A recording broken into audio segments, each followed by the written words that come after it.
the rest of the panelists. Thank you. Well, thank you very much. As host of Market Call, we use an old-fashioned technology. You may have heard of it. It's called the telephone. This is how we primarily speak to our viewers, and we also have a more recent, and now considering this 21st century technology, a somewhat more antiquated technology called email to field questions about investing. Now, when it comes to the internet, at BNN, we see that there are fads and there are trends.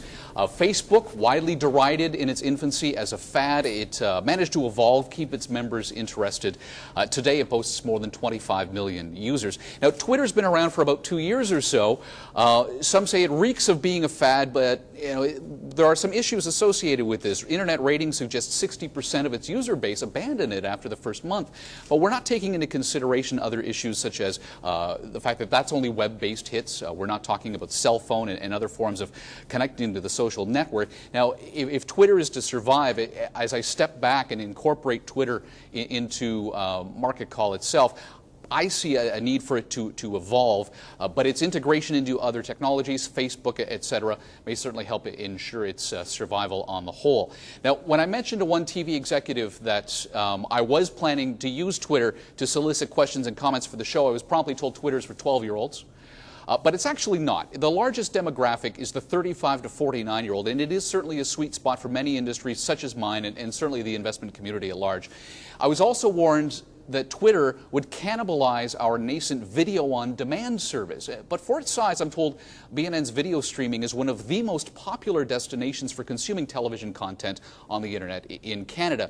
But what we're finding is this great Twitter experiment isn't stealing eyeballs as we were feared. It's doing the exact opposite. Because of the intertwined nature of Twitter and the internet in general, the Market Call Twitter account is being followed by people as far afield as Nevada, Amsterdam, Spain, and posting links to the day's show on BNN, to BNN.ca is driving traffic to the site as well, to people who otherwise wouldn't know that we existed. Our eyeballs today, though, certainly focused on our three guest panelists. One man who's seen the public consumption of financial news evolve over the last few decades, Jonathan Chevreau here, a veteran National Post contributor, author, and co-author on 8 books, including The Renowned Wealthy Boomer. And I think you have a new book. Independence Day, yeah. You brought it with you here today. He's on Twitter, has a website, knows a thing or two about web video as well. Sam Seedon, 15-year veteran trader of stocks, currencies, options, futures. He spent time on the floor of the Merc and lived to tell the tale.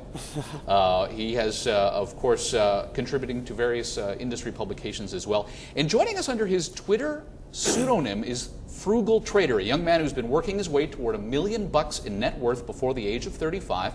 He has 5,500 subscribers to his website, milliondollarjourney.com. Gets as many as 300,000 hits per month on the site. I could tell you his real name, but I'd have to kill you. Like a secret agent, Frugal Trader's identity cannot be revealed since he frequently discusses very intimate details of his financial life.